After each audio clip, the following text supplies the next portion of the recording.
Dans cette vidéo, nous comprendrons de manière simple comment le sel peut être utilisé pour briser les malédictions et apporter des bénédictions dans votre vie. Je vous expliquerai l'utilisation du sel de manière claire et pratique, afin que vous puissiez l'appliquer dans votre vie quotidienne.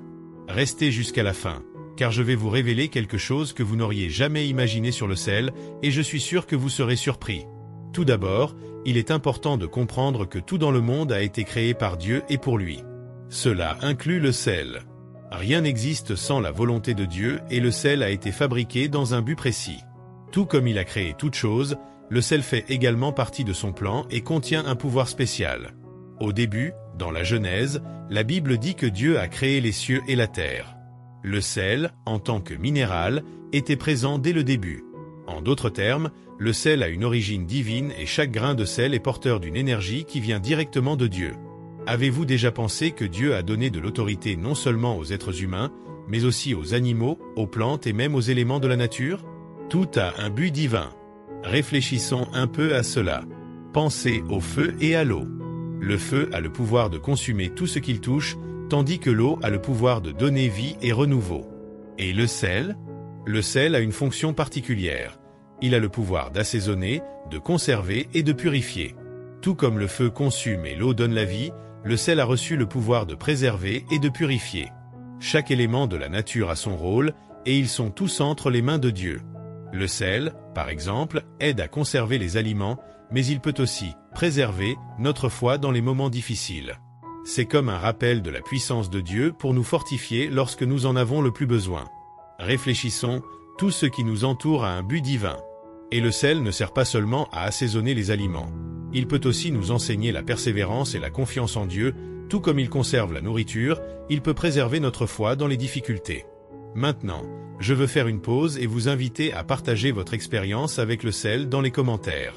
Beaucoup de gens se sentent plus fortifiés en entendant les témoignages d'autres chrétiens.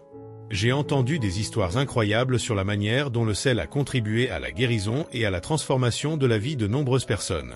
Comme, par exemple, une sœur qui a vu un changement miraculeux dans sa vie après avoir oint ses mains avec du sel. Et toi? Comment s'est passée votre expérience avec le sel dans la prière? Racontez-nous votre histoire et comment Dieu a agi dans votre vie à travers cet élément puissant. Maintenant, passons à la vidéo. Autrefois, les gens croyaient que le sel avait un grand pouvoir. Non seulement il permettait de conserver la viande et la nourriture, mais il était aussi si précieux que dans la Rome antique, il servait de monnaie. Les fonctionnaires étaient payés en sel, c'est pourquoi on utilise encore aujourd'hui le mot salaire. Jésus a utilisé le sel dans ses paraboles pour enseigner des leçons importantes. Ces objets jouent un rôle sacré dans notre foi. Mais pourquoi acceptons-nous sans réserve l'utilisation de l'huile, mais doutons parfois du pouvoir du sel? Certains peuvent penser que le sel est quelque chose de maléfique, utilisé dans de sombres rituels. Mais c'est un mensonge de l'ennemi. L'ennemi, comme il est dit dans Jean 10, 10, vient pour voler, tuer et détruire, et il veut voler la vérité sur le sel. Le spirituel se manifeste également dans le physique. Le sel est un outil que Dieu a créé dans un but sacré. L'huile d'onction est mentionnée plus de 20 fois dans la Bible. Dans l'Ancien Testament, de l'huile était versée sur le grand prêtre et ses descendants, ainsi que sur le tabernacle et ses ustensiles, pour les consacrer comme saints et mis à part pour Dieu. Vous pouvez trouver ces exemples dans Lévitique 8 et Exode 25. Les Juifs avaient une règle très claire concernant l'utilisation de l'huile d'onction. Il leur était strictement interdit d'utiliser l'huile d'onction personnellement. Dans Exode 30, nous trouvons la recette de l'huile qui comprenait de la myrrhe, de la cannelle et d'autres ingrédients naturels. Mais attention, il n'y a rien dans la Bible qui dit que l'huile ou ses ingrédients avaient en eux-mêmes un pouvoir surnaturel. La puissance obéissait à ce que Dieu commandait. Ce qui rendait l'huile spéciale, c'était la façon dont elle était utilisée en obéissance à Dieu, dans des rituels symbolisant la sainteté. Si Dieu nous dit d'oindre d'huile, nous devons obéir. Mais pourquoi ne pas faire la même chose avec le sel? Le sel a également été créé par Dieu dans un but précis, et en l'utilisant selon sa volonté, nous faisons quelque chose de saint. Le sel, comme l'huile, occupe une place particulière lorsqu'il est utilisé avec révérence, selon les directives de Dieu. Rappelez-vous, Dieu nous appelle à utiliser ses créations intentionnellement et avec obéissance. Matthieu 5 nous rappelle que « vous êtes le sel de la terre ». Nous ne pouvons pas permettre à l'ennemi de nous voler cette vérité. Le sel n'est pas quelque chose de commun ou sans valeur spirituelle. Lorsqu'il est utilisé avec foi et obéissance, le sel est une arme puissante entre les mains de Dieu. Si l'huile a une place sacrée, le sel aussi. Le Nouveau Testament mentionne l'onction d'huile dans seulement 4 passages. Dans Luc 7, Marie oint les pieds de Jésus dans un geste d'adoration. Dans Jacques 5, les anciens de l'Église oignent les malades d'huile pour les guérir. Dans Hébreux 1, Dieu oint Jésus de l'huile de joie et déclare « Ton trône, ô Dieu, est pour toujours et à jamais ». Dans tous ces passages, l'huile a un but sacré, tout comme le sel. Ces exemples montrent que Dieu utilise des éléments matériels pour refléter le spirituel et accomplir sa volonté. Prenons par exemple le bâton de Moïse. Dieu a donné le pouvoir au bâton que Moïse portait pour manifester sa puissance devant le peuple. Lorsque Dieu demanda à Moïse « Que as-tu dans la main ?» il répondit « Un bâton ». Ensuite, Dieu a dit à Moïse de jeter le bâton par terre, et celui-ci s'est transformé en serpent. Moïse s'enfuit, mais Dieu dit qu'à travers ce signe, le peuple croirait qu'il était apparu à Moïse. Ceci est un exemple de la façon dont Dieu utilise des objets simples pour accomplir des miracles et montrer sa puissance. Les prophètes ont également utilisé des éléments du quotidien pour accomplir leur mission. Les prophètes de Dieu utilisaient des objets tels que l'eau, le sel, l'huile et même des cheminées dans leur ministère. Mais il convient de le rappeler, ils n'adoraient pas ces objets, ils les utilisaient simplement comme outils pour accomplir des actes prophétiques. Ils savaient qu'en utilisant ces éléments avec foi et obéissance, Dieu se manifesterait à travers eux. S'ils sont utilisés correctement, ces éléments deviennent de puissants moyens d'accomplir la volonté de Dieu. Ce que nous disons, c'est que tout ce dont nous avons discuté jusqu'à présent est basé sur la Bible. Rien n'a été inventé, modifié ou déformé. Nous parlons de la parole de Dieu, qui ne change jamais. L'ennemi, quant à lui, est un usurpateur. Il essaie de déformer la vérité et d'utiliser ce que Dieu a créé pour manipuler et tromper les gens. Par exemple, dans certains pays, on dit qu'une personne est « salée » lorsqu'elle n'a pas de chance, associant le sel à la sorcellerie. Cela se produit parce que l'on sait que certaines sorcières utilisent le sel de manière déformée pour maudire. Cependant, nous devons rejeter ces pratiques et nous rappeler que le sel, comme tout autre élément créé par Dieu, a un dessein divin lorsqu'il est utilisé avec foi et obéissance à sa volonté. Ignorer la réalité du mal dans le monde reviendrait à nier la présence du mal réel qui existe autour de nous. Les mauvaises personnes et les mauvaises pratiques existent et nous devons en être conscients. Il n'existe pas de « magie blanche » venant de Dieu. Tout acte ou pratique qui n'est pas guidé par le Saint-Esprit et la parole de Dieu est en fait de la sorcellerie. L'ennemi, en tant qu'usurpateur, imite et corrompt tout ce que Dieu a créé, essayant d'utiliser les outils de Dieu à ses propres fins. Rappelez-vous comment Satan a essayé de corrompre Jésus. Dans Matthieu 4, nous voyons que Satan a offert à Jésus les royaumes du monde. Ces royaumes ont été donnés à Adam et à ses descendants par Dieu, mais à cause de la désobéissance de l'homme, l'autorité a été volée, permettant à Satan de prendre le contrôle. Le tentateur emmena Jésus sur une haute montagne et lui montra tous les royaumes de la terre et leur splendeur, en disant « Je te donnerai tout cela, si tu te prosternes et m'adores. » Mais Jésus a rejeté la tentation, se souvenant de la vérité selon laquelle nous ne devrions adorer que Dieu. Satan offrait une autorité volée, essayant de déformer le plan de Dieu. Après la création du sel, la Bible nous raconte l'histoire de Sodome et Gomorrhe dans Genèse 19, un épisode bien connu. Les villes de Sodome et Gomorrhe étaient marquées par l'immoralité et la poursuite effrénée des plaisirs mondains, sans la direction de Dieu.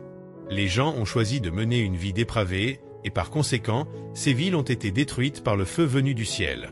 Le sel, dans ce contexte, a un rôle symbolique, représentant à la fois la destruction et la préservation. Ce qui est fait selon la volonté de Dieu sera préservé et ce qui est corrompu sera détruit. La dépravation sexuelle et le péché ont atteint le ciel et Dieu, dans sa justice, a puni la femme de l'eau. Dans Genèse 19, nous voyons comment le péché dans les villes de Sodome et Gomorrhe a atteint un point tel que Dieu a dû intervenir. Dieu a puni la femme de l'eau pour sa désobéissance en la transformant en statue de sel.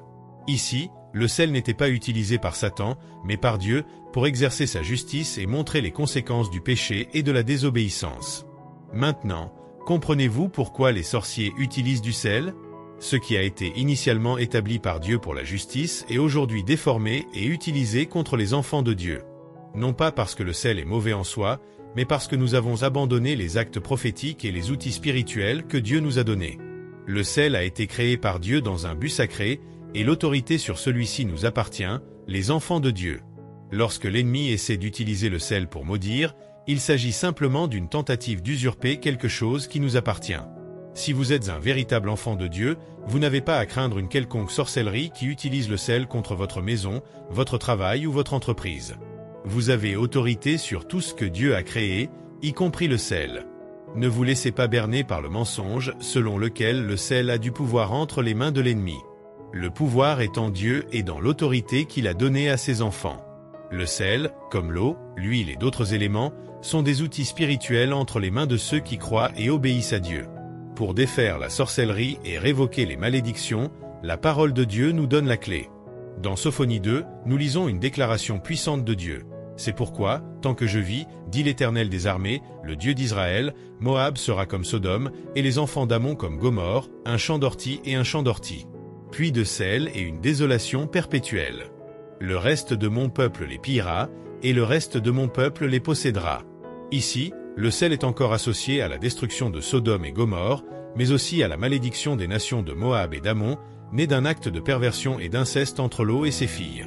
Le péché de dépravation sexuelle génère des malédictions qui affectent les générations suivantes. Moab et Amon, enfants de l'inceste, représentaient deux peuples qui s'opposaient constamment à Israël.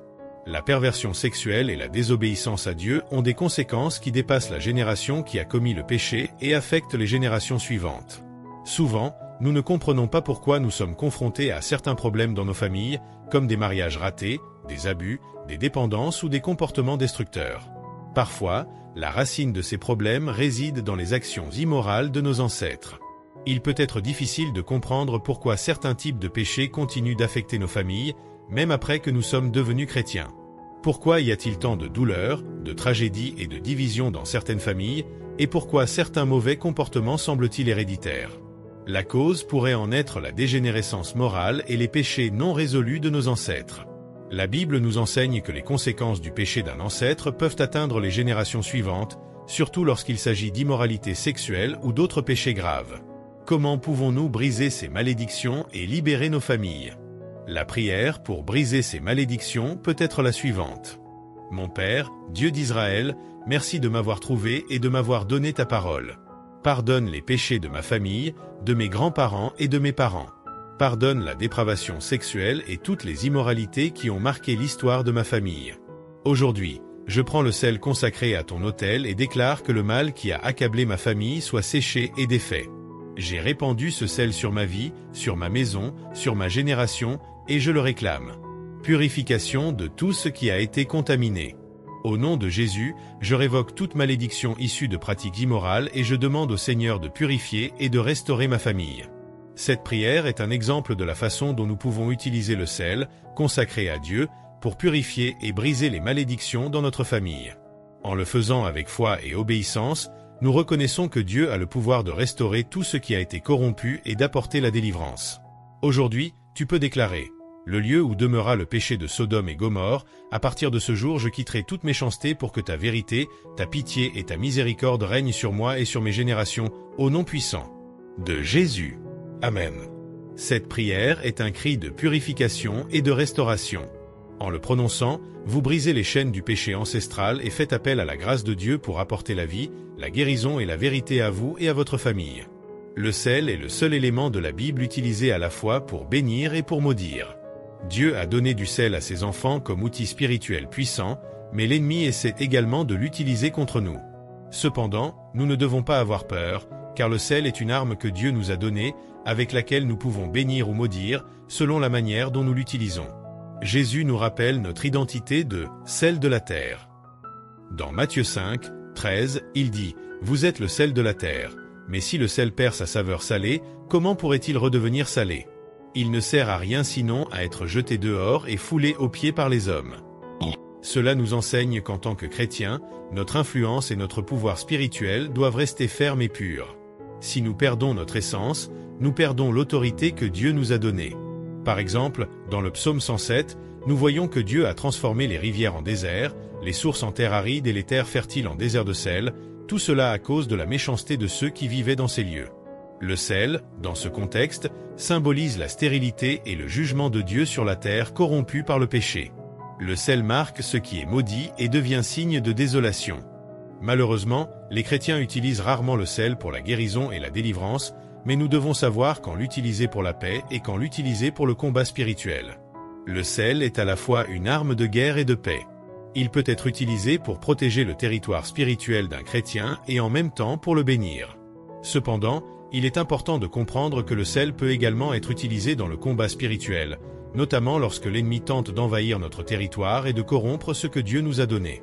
Une armée est faite pour protéger un pays et sera dans un état passif, mais toujours prête à se battre si nécessaire. Dans le combat spirituel, l'ennemi attaque déjà le territoire chrétien. Par conséquent, le sel doit être utilisé pour maudire les plans de l'ennemi et l'empêcher d'avancer sur nos vies et nos territoires. Lorsque nous utilisons du sel consacré à Dieu, nous déclarons la victoire du Christ sur les attaques du mal. Maintenant, vous pouvez faire un pas de foi et d'action. Prenez le sel consacré à Dieu et répandez-le sur votre maison, votre quartier, votre ville. Déclarez que partout où ce sel est placé, la présence de Dieu se fera sentir et toute force du mal sera rejetée. Maintenant, dites cette prière avec foi et confiance. Seigneur Dieu Tout-Puissant, au nom de Jésus, je consacre ce sel à ton honneur et à ton gloire. Je répands ce sel sur ma maison, ma famille, mon quartier et ma ville, déclarant qu'aucun mal ne prévaudra sur nous. Que ta puissance de purification, de bénédiction et de protection descende sur chaque endroit touché par ce sel. Je réprimande et lie tout travail de sorcellerie, malédiction ou attaque de l'ennemi contre ma vie, ma famille et ma maison. Au nom de Jésus, que le mal soit détruit. Et que la paix du Christ règne dans tous les domaines de ma vie. Cette prière puissante déclare l'autorité que Dieu nous a donnée. En utilisant le sel de l'Alliance, nous exerçons notre autorité spirituelle, purifions notre ville et éliminons toute mauvaise influence. Le sel est un puissant symbole de purification et de guérison. L'histoire d'Élisée en est un exemple clair. Lorsqu'il se rendit à la source des eaux, il aspergea du sel et déclara « Voici ce que dit l'Éternel, j'ai purifié ces eaux, il n'y aura plus ni mort ni stérilité ». Élisée, un homme qui a reçu une double portion de l'Esprit de Dieu, a utilisé le sel comme outil divin pour guérir et purifier l'eau. Beaucoup se souviennent de ce verset comme d'un exemple de la façon dont Dieu peut utiliser des choses simples et naturelles, comme le sel, pour apporter la guérison et la restauration. Le sel est un outil pour purifier tout ce qui s'offre à nous. De la même manière que les sacrifices étaient purifiés avec du sel, nous pouvons appliquer spirituellement cette pratique pour purifier tout ce qui entre dans notre vie. Un exemple en est l'argent que nous utilisons quotidiennement. Il passe entre de nombreuses mains avant de nous parvenir, et il est possible qu'il ait été touché par des sources impures. Peut-être a-t-il été utilisé dans le cadre de mauvaises pratiques, telles que la contrebande, la prostitution, la sorcellerie ou d'autres activités perverses. Comment purifier l'argent et les autres objets que nous utilisons? Tout comme le sel était utilisé pour purifier les sacrifices dans l'Ancien Testament, nous pouvons utiliser le sel consacré à Dieu pour purifier ce que nous touchons. Si vous souhaitez purifier l'argent que vous recevez ou utilisez dans votre vie quotidienne, vous pouvez oindre vos finances par la prière, en consacrant tout à Dieu et en déclarant que le mal n'aura aucun pouvoir sur ce qui lui est donné. Par exemple, lorsque vous recevez une offrande ou une dîme, rappelez-vous que l'argent est passé entre plusieurs mains avant de vous parvenir. Il est important de demander à Dieu de purifier tout ce que nous possédons et utilisons, tout comme les sacrifices étaient purifiés avant d'être offerts au Seigneur.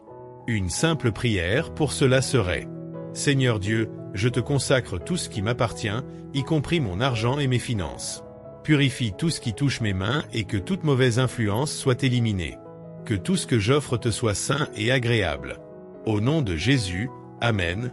Le sel consacré à Dieu est un outil spirituel puissant, capable de purifier non seulement l'eau ou les objets, mais même l'argent que vous apportez à l'autel. C'est quelque chose de très important pour quiconque veut se consacrer véritablement au Seigneur. La règle d'or pour consacrer le sel. Si vous voulez consacrer du sel à Dieu, faites-le avec beaucoup de respect et de révérence. De toute façon, il ne s'agit pas seulement d'acheter du sel. Si vous souhaitez consacrer un paquet de sel, achetez-en un nouveau et utilisez-le uniquement pour Dieu. Ne mélangez pas ce sel avec le sel que vous utilisez pour cuisiner. Cela signifie que lorsque vous achetez ce sel, il doit être dédié exclusivement au service de Dieu, pour le purifier et le consacrer. Tout comme le sel doit être séparé pour Dieu, Le récipient dans lequel vous le conservez doit également lui être dédié. Il n'est pas recommandé d'utiliser un vieux pot ou n'importe quelle bouteille que vous avez à la maison. Achetez plutôt un nouveau récipient, exclusivement pour stocker le sel consacré. Ce soin apporté au récipient montre à quel point vous honorez Dieu et constitue un acte symbolique de consécration. L'huile doit également être traitée de la même manière. Dans de nombreuses églises, lorsqu'ils reçoivent des offrandes et des dîmes, les gens saupoudrent de sel sur l'argent et prient pour qu'il soit purifié. Cela suit le principe décrit dans Lévitique 2, où le sel était utilisé pour purifier les offrandes présentées à Dieu. Bien que toutes les églises ne le fassent pas, certaines personnes croient que tout ce qu'elles touchent doit être consacré et purifié, y compris leurs offrandes et leurs dîmes. Ainsi, avant de donner votre dîme ou votre offrande, vous pouvez la purifier chez vous avec du sel consacré, en priant et en consacrant le tout à Dieu. Dans Nombre 18, la Bible parle d'une alliance éternelle du sel, en disant « Toutes les offrandes que les enfants d'Israël offrent à l'Éternel, je les ai données à vous, à vos fils et à vos filles, comme un cadeau. » Statut éternel. C'est une alliance de sel devant l'Éternel. Cela signifie que depuis l'Ancien Testament, Dieu a établi que le sel a un but sacré, et cette alliance reste valable aujourd'hui. Pour ceux qui honorent Dieu avec révérence, le sel consacré reste un puissant outil spirituel. Vous pensez peut-être, c'était pour les Israélites, pas pour moi. Mais en fait, c'est aussi pour vous. La Bible nous enseigne que, tout comme les Israélites entretenaient une relation particulière avec Dieu, nous faisons également partie de cette famille spirituelle. Jésus nous a décrits comme une branche greffée, sur le même arbre, nourrie par le même Père. Lorsque nous cherchons Dieu dans les Écritures, il nous donne la sagesse et la compréhension de choses comme le sel et sa signification profonde. En Orient, le sel a toujours eu une valeur très particulière. Il était utilisé pour conserver les aliments en évitant qu'ils ne se gâtent. Mais ce qui est plus intéressant, c'est que le sel représente également la durabilité et la fidélité. Il était un symbole d'amitié et de l'alliance. Par exemple, lorsque deux personnes voulaient nouer une amitié véritable et durable, elles partageaient un repas salé. Cela signifiait qu'ils faisaient un gage de loyauté et de fidélité perpétuelle. Ils ont promis de ne jamais se trahir ni se faire du mal.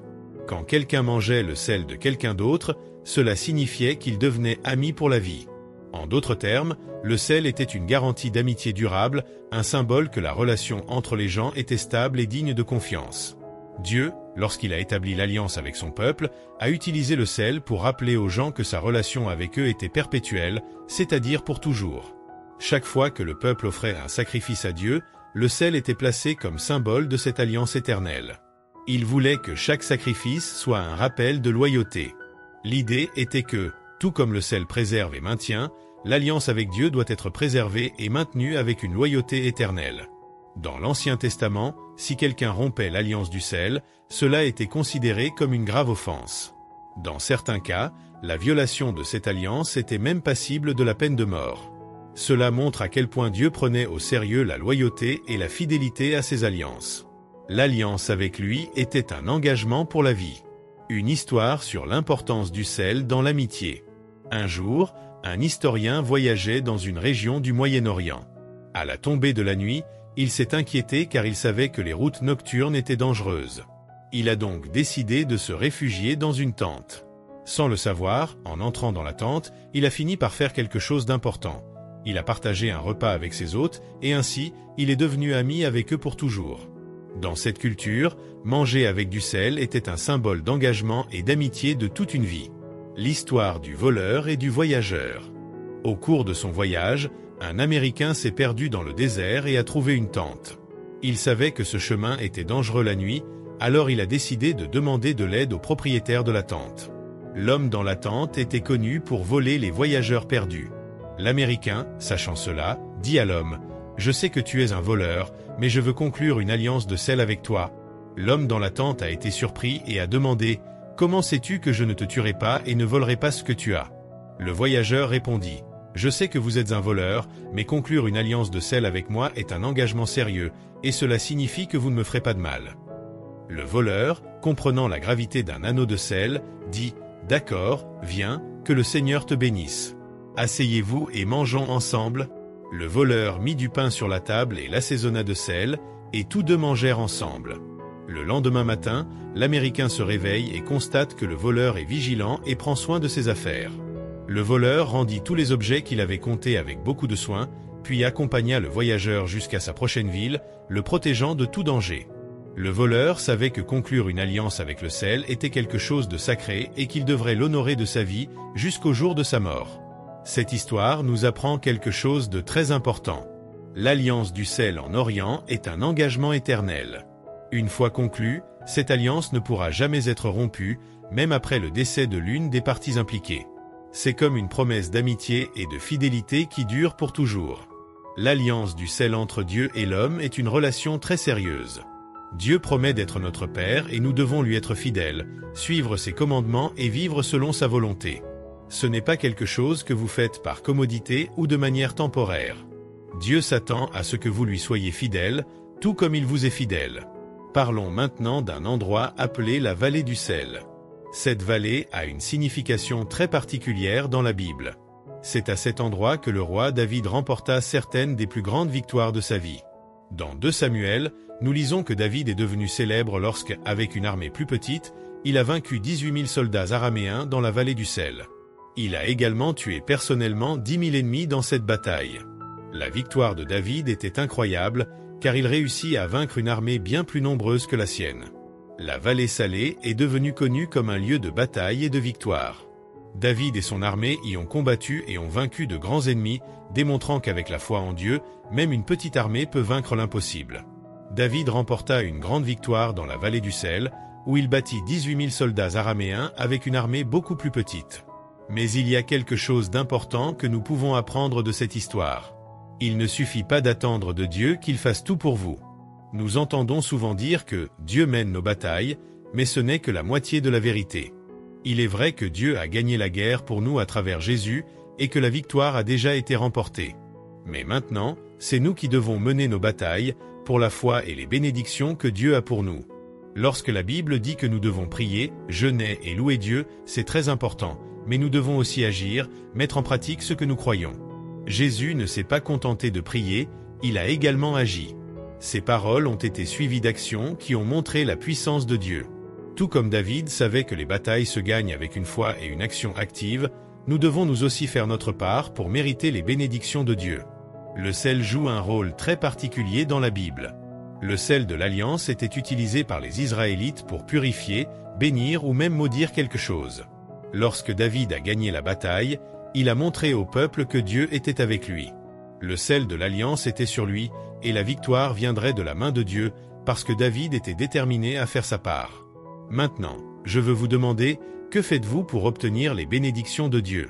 Est-ce que vous restez assis là et attendez et priez, en attendant que Dieu arrange tout pour vous? Ou êtes-vous prêt à agir et à vous battre pour les bénédictions que Dieu a déjà préparées pour vous? De nombreux chrétiens d'aujourd'hui ont la mauvaise habitude d'attendre de Dieu qu'il fasse tout sans agir avec foi. Parfois, nous pensons qu'il suffit de prier et de demander, mais Dieu veut voir notre action. Il nous a déjà donné la victoire, mais il a besoin que nous fassions preuve de foi pour passer à l'étape suivante. David ne resta pas immobile à attendre que la victoire tombe du ciel.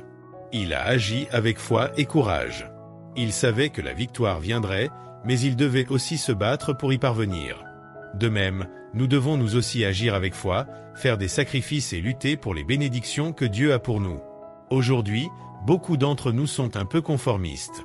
Nous pensons que si nous prions suffisamment, Dieu fera en sorte que tout se réalise. Mais Dieu nous appelle à agir avec foi, comme David l'a fait dans la vallée du sel. Dieu veut que nous travaillions pour obtenir nos bénédictions, et non que nous attendions les bras croisés. Jésus, lorsqu'il était sur terre, a montré que la foi s'accompagne d'action. Si vous voulez réaliser ce que Dieu a pour vous, n'attendez pas passivement. Mettez votre foi en pratique, combattez pour vos bénédictions et ayez confiance que Dieu est avec vous, tout comme il était avec David. Souvent, nous, chrétiens, souhaitons recevoir de grandes bénédictions de Dieu avec un minimum d'effort. La vérité est que nous ne pouvons pas attendre que les bénédictions tombent du ciel sans rien faire. Si nous voulons mériter les bénédictions de Dieu, la réponse est simple. Nous devons nous battre pour elles. L'histoire de David nous l'enseigne, car il n'a pas gagné ses batailles par hasard, mais il s'est battu avec foi et courage. Le sel a un pouvoir particulier. Il peut bénir ou maudire. Si vous partez au combat confiant, avec la certitude que Dieu est avec vous, le sel sera pour votre bénédiction. Mais si vous n'avez pas la foi, pensant que vous n'y arriverez pas, le sel peut être utilisé contre vous. C'est le truc des sorcières. Elles savent que le sel a du pouvoir, et si vous n'êtes pas consacré à Dieu, la malédiction qu'elles vous lancent peut vous affecter. Mais n'ayez crainte. Si vous comprenez que le sel est l'outil de Dieu et que vous honorez Dieu dans tout ce que vous faites, aucune malédiction ne touchera votre vie. Le secret est de rester fidèle à Dieu, en priant, en jeûnant, en vivant de manière juste et pieuse. Si vous ne vivez pas dans le domaine spirituel, c'est le signe qu'il manque quelque chose dans votre marche avec Dieu. Dans de nombreuses situations, Jésus a guéri par sa parole. Mais à d'autres moments, il a utilisé des actes prophétiques pour montrer qu'il était le Fils de Dieu, le Créateur de tout. Par exemple, dans Jean 9, nous voyons un miracle qui nous apprend beaucoup sur la façon dont nous devons agir.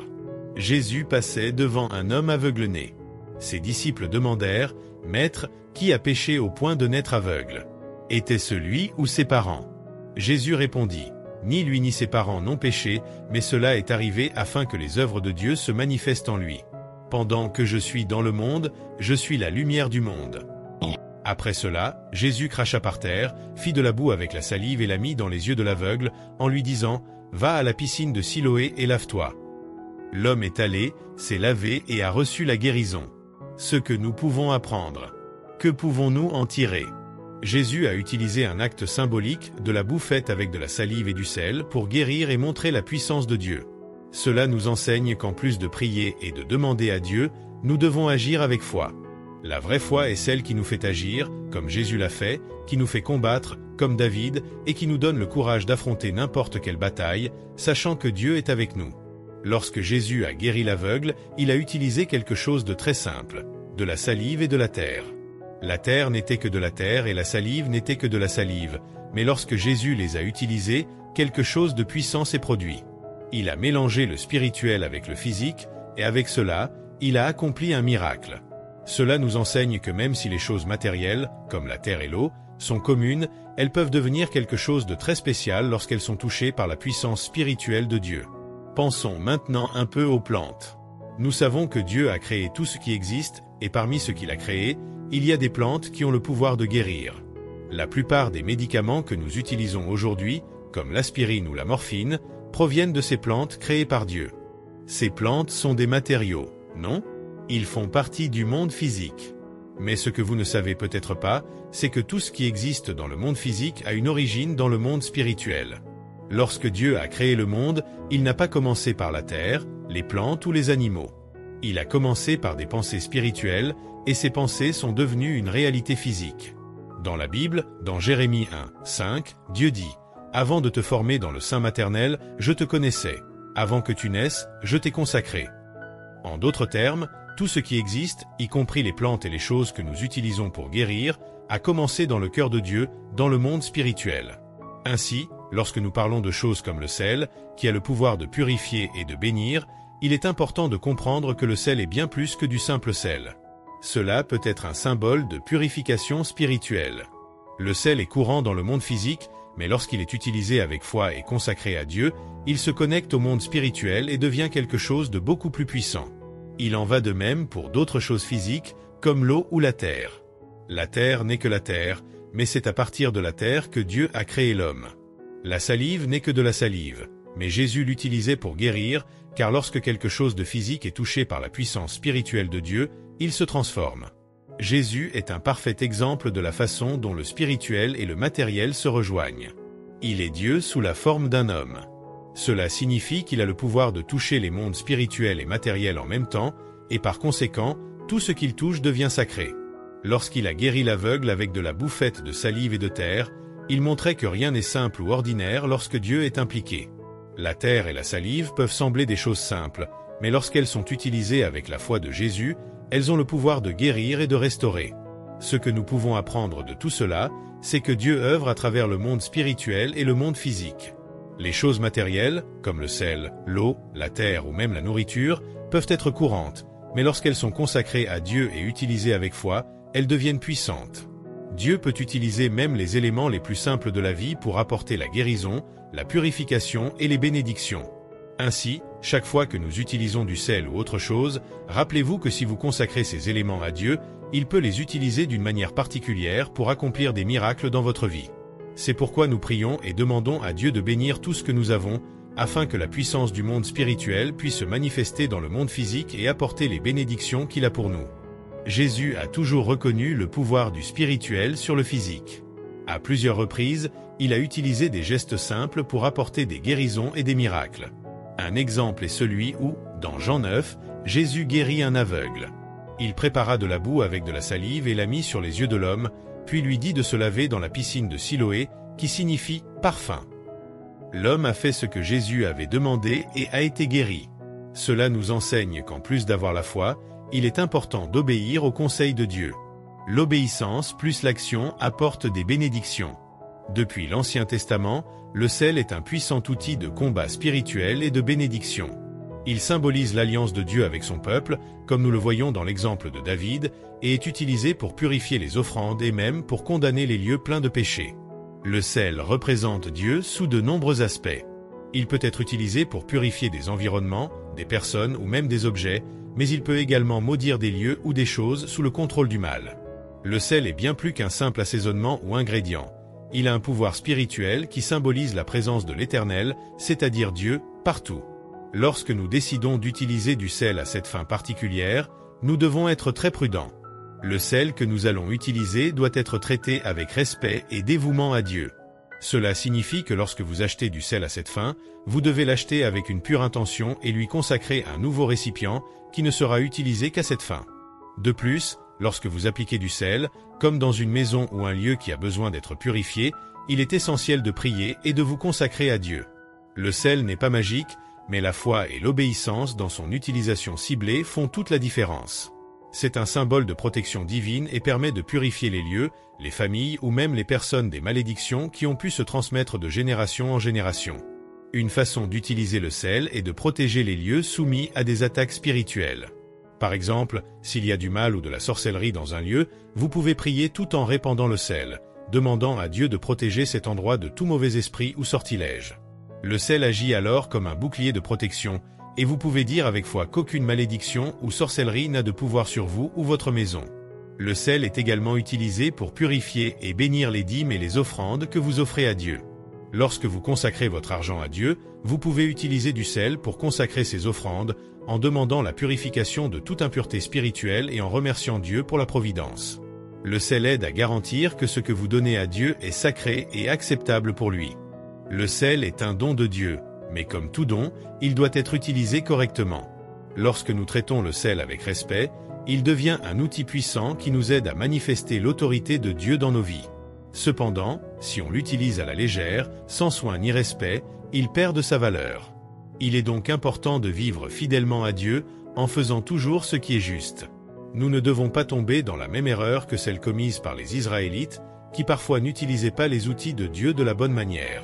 Lorsque nous utilisons correctement les outils de Dieu, avec foi et dévotion, nous pouvons être assurés que nous aurons toujours la faveur de notre Père Céleste. En tant que chrétiens, nous devons comprendre que nous ne pouvons pas revenir en arrière. Le chemin du chrétien est celui de la fidélité à Dieu, dans les bons comme dans les mauvais moments. Nous ne pouvons pas vivre dans les plaintes ou dans l'apitoiement sur notre sort. Vous êtes un guerrier dans la bataille spirituelle et votre seul objectif est d'avancer. Peu importe la difficulté des défis, le chrétien ne regarde pas en arrière, mais continue fermement vers Dieu. Si vous avez été surpris par le pouvoir du sel dans la Bible, imaginez ce que Dieu a d'autre pour nous. La Bible regorge d'enseignements puissants et de miracles qui montrent comment nous pouvons vivre de manière surnaturelle, en faisant toujours confiance à la puissance de Dieu. N'oubliez pas que vivre de manière surnaturelle ne consiste pas à faire des choses magiques, mais plutôt à faire confiance à l'autorité de Dieu et à utiliser les outils qu'il nous donne de la bonne manière. Restez connectés. Si ce contenu vous a été utile et que vous souhaitez en savoir plus sur ce que dit la Bible sur d'autres sujets importants, comme les tatouages ou d'autres sujets, n'oubliez pas de regarder notre vidéo spéciale à ce sujet. Laissez votre avis dans les commentaires et partagez-le avec vos amis et votre famille. En respectant toujours les opinions des autres, nous pouvons apprendre les uns des autres et grandir ensemble dans la foi. Si vous avez aimé cette vidéo, abonnez-vous à la chaîne, laissez un like et partagez-la avec vos amis et votre famille. De cette façon, davantage de personnes auront l'opportunité de connaître la parole de Dieu et de l'appliquer dans leur vie. Ensemble, nous pouvons toucher davantage de cœurs et élargir notre compréhension. Merci beaucoup d'être ici. Que Dieu vous bénisse et vous garde toujours.